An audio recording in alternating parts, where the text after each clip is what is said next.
गुड्डू जयपुर के पास ही एक गांव में अपनी बूढ़ी माँ के साथ रहता था।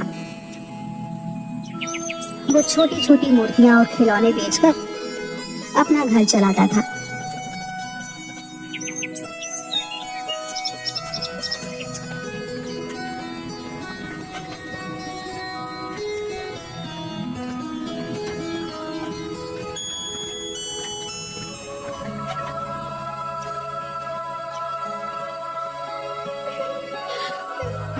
अरे माँ, क्या हुआ?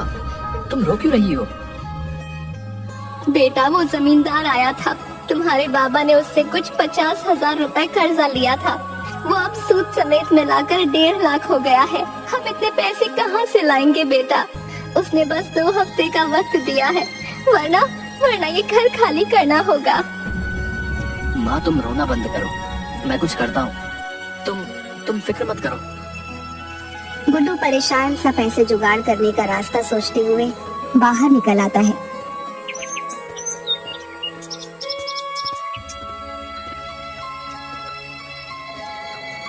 तभी घूमते हुए उसकी नजर एक बड़े से पोस्टर पर पड़ती है। 10 दिन बाद जयपुर शहर में मूर्तियों का एक एग्जीबिशन होने वाला था। उसे एक उम्मीद की किरण नजर आई।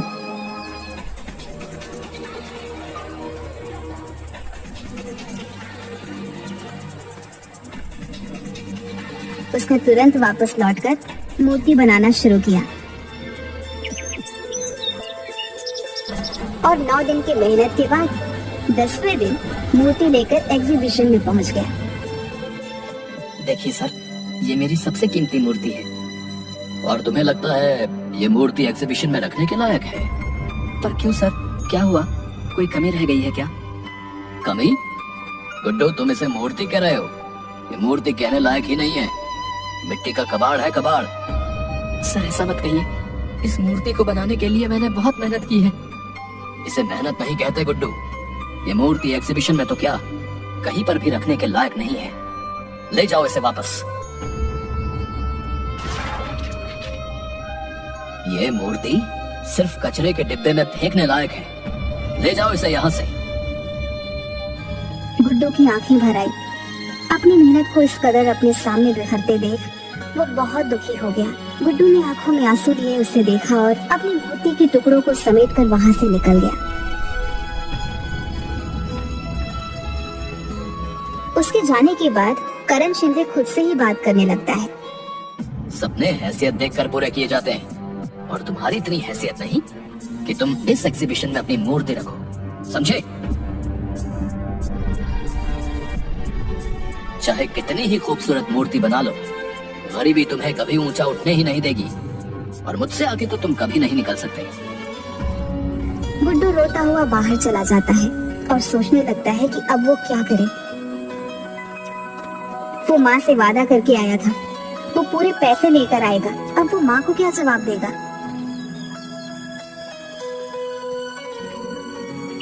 कोई फायदा नहीं हुआ इतनी मेहनत करने का, सब बर्बाद हो गया।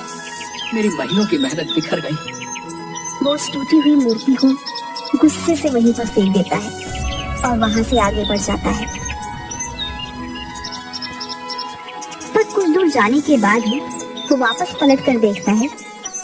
उसे अपनी मूर्ति से बहुत प्यार है, जैसे उसका ही हिस्सा हो। वो ऐसे कैसे उसे फेंक सकता है? चाहे जो भी हो, चाहे मैं कितनी ही बार असफल रहूं, पर मेरी मूर्तियां मैं नहीं फेंक सकता। एक दिन यही मुझे कामयाब बनाएंगे। हाँ।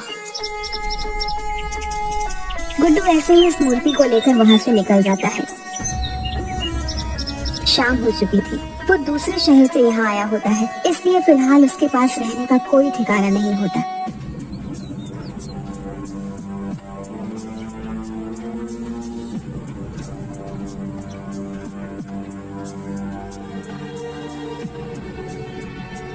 गुड्डू बहुत थक गया होता है, इसलिए वहीं बेंच पर पीठ लगाकर एक झपकी लेने लगता है। गुड्डू काफी देर तक सोता रहता है और फिर अचानक एक आवाज के साथ उठता है। कौन है?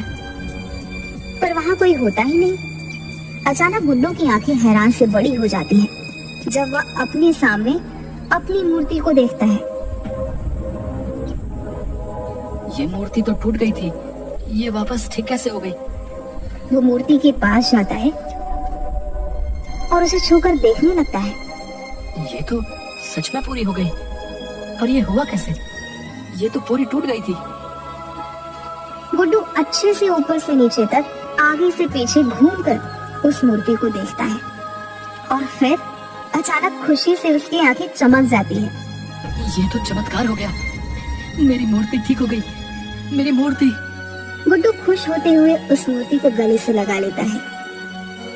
कोई बात नहीं, अगर इस बार मैं सफल नहीं हुआ पर तुम ठीक हो, ये मेरे लिए बहुत बड़ी बात है।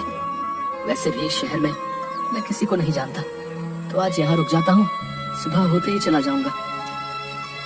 गुड्डू उस मूर्ति को एक पेड़ के नीचे खड़ा करके एक दुकान पर कुछ खाने के लिए लेने चला जाता है और थोड़ी देर बाद जब वो वापस आता है तो हैरान रह जाता है। मेरी मूर्ति कहाँ गई? यही तो थी मेरी मूर्ति, मेरी मूर्ति।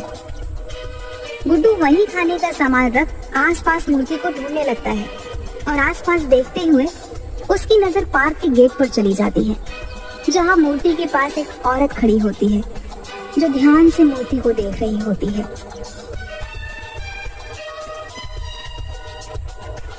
कौन हो तुम और मेरी मूर्ति को कहाँ लेकर जा रही हो? ये आपकी मूर्ति है? हाँ, ये मेरी मूर्ति है और तुम इसे चुरा कर ले जा रही थी। नहीं नहीं, मैं तो यहाँ से गुजर रही थी और इस मूर्ति को यहाँ देखा तो बस रुक गई। मेरा नाम मधु है। झूठ ऐसा बोलो जो पकड़ा ना जाए। ये मूर्ति मैंने पेड़ के नीचे रखी थी। पर मैंने तो इसे यहीं देखा, ये यहीं पर थी। गुड्डू उसे घूरने लगता है। भला मूर्ति खुद तो चलकर आई नहीं है, कोई इसे यहाँ लाया ही होगा ना। मुझे नहीं पता, पर आपकी ये मूर्ति बेहद खूबसूरत है। आपने खुद बनाई है? हाँ, मैंने बनाई है, पर कोई मतलब नहीं है। मतलब क्यों नहीं? कितनी खूबसूरत मूर्ति है ये। ऐसी और भी होंगी, आप इन्हें एग्जीबिशन में क्यों नहीं रखते?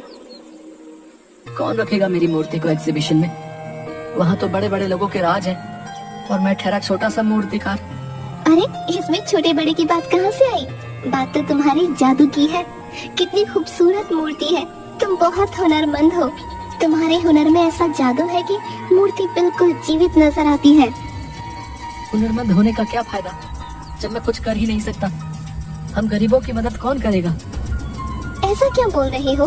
अगर तुम बुरा न मानो तो मैं कल होने वाले एग्जीबिशन में तुम्हारी मूर्ति को रखवाना चाहती हूँ। कल वाले एग्जीबिशन में? पर कैसे? कौन है आप? मधु ने उस मूर्ति को देखा और कुछ सोचने लगी। मैं एक मूर्तिकार हूँ। सिर्फ मूर्ति ही नहीं बनाती, बल्कि उनकी भावनाओं को भी समझती हूँ। और कल ये मूर्ति एग्जीबिशन में जरूर रखी जाएगी।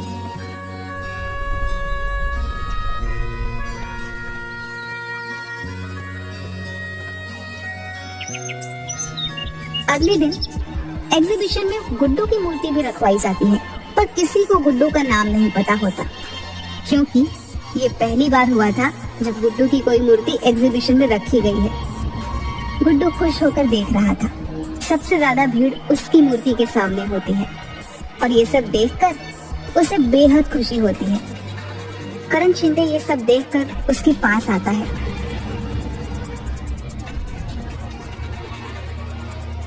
तुमसे कहा था ना, तुम एग्जीबिशन में मूर्ति नहीं रख सकते। फिर किसने रखवाई ये मूर्ति? आपने तो तोड़ी दी थी और शायद आज मेरा यहाँ आना लिखा था। मेरी मूर्ति ठीक भी हो गई और मधु जी ने मेरी मूर्ति एग्जीबिशन में रखवा भी दी। मधु? ये कौन है? एक मूर्तिकार है, यहाँ एग्जीबिशन में है वो। शायद उनकी मूर्तियाँ भी हैं। यहाँ मधु नाम की कोई मूर्तिकारा नहीं है और ना ही उसकी कोई मूर्ति है। गुड्डू उसकी बात सुन हैरान रह जाता है। वो इधर उधर देखता है पर मधु उसे कहीं नहीं दिखती। वो सारी मूर्तियों को भी देखता है पर उसे कहीं पर भी मधु की मूर्ति नहीं मिलती। ये सब क्या हो रहा है? मधु नाम की कोई इंसान नहीं। फिर वो कौन थी जो कल मुझे मिली थी, जिसने मेरी मूर्ति यहाँ प्रदर्शनी में रखवाई? गुड्डू परेशान सा यहाँ वहाँ देख रहा था। तभी अचानक उसकी नजर अपनी मूर्ति पर चली गई। मूर्ति का मुस्कुराता हुआ चेहरा देख गुड्डू को याद आने लगा। अचानक उसकी टूटी हुई मूर्ति का जादुई तरीके से ठीक हो जाना, फिर मधु का उससे मिलना, मूर्ति का प्रदर्शनी में आना और अब मधु का गायब हो जाना, उसे याद आता है कि मूर्ति कल अपने आप पार्क के गेट के पास पहुंच गई थी। गुड्डू सारी कड़ियां जोड़ता है और उसे एहसास होता है कि उसकी मूर्ति तिलिस्मी हो गई थी। शायद ये उसकी मेहनत और लगन का नतीजा था। इसका मतलब ये सब मेरी मूर्ति ने किया है। ये तो चमत्कार है। गुड्डू खुश हो जाता है। इतनी में एक आदमी उसके पास आता है। सुनिए, मेरा नाम यश पाटिल है। मुझे आपकी मूर्ति बेहद पसंद आई है। माफ कीजिएगा, ये मूर्ति बेचने के लिए नहीं है। ओह, तो क्या आप मेरे लिए ऐसी ही कोई खूबसूरत मूर्ति बना देंगे? मेरी पत्नी को मूर्तियों का बहुत शौक है जी। मैं आपको मुंह मांगी कीमत देने को तैयार हूँ। प्लीज मना मत कीजिएगा। हाँ जरूर, मैं आपके लिए मूर्ति बना दूंगा।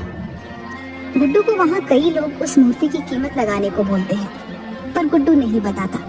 तो वहाँ खड़े कई लोगों ने खुद उसे मूर्ति बनाने को कहा था और मुंह मांगी कीमत में खरीदने को भी। गुड्डू ने खुश होकर सबको हाँ बोल दिया था और प्रदर्शनी खत्म करके बाहर आता है। तो वहाँ दो आदमी पहले से ही उसका इंतजार कर रहे थे। सर, हमने आज प्रदर्शनी में आपकी मूर्ति देखी, पर आपने कहा वो बेचने के लिए नहीं है। अगले महीने एक स्कल्पचर एग्जीबिशन होने वाला है। क्या आप उसके लिए मूर्ति बना सकते हैं? सर प्लीज मना मत कीजिएगा। जी जरूर, मैं ये काम जरूर करूंगा।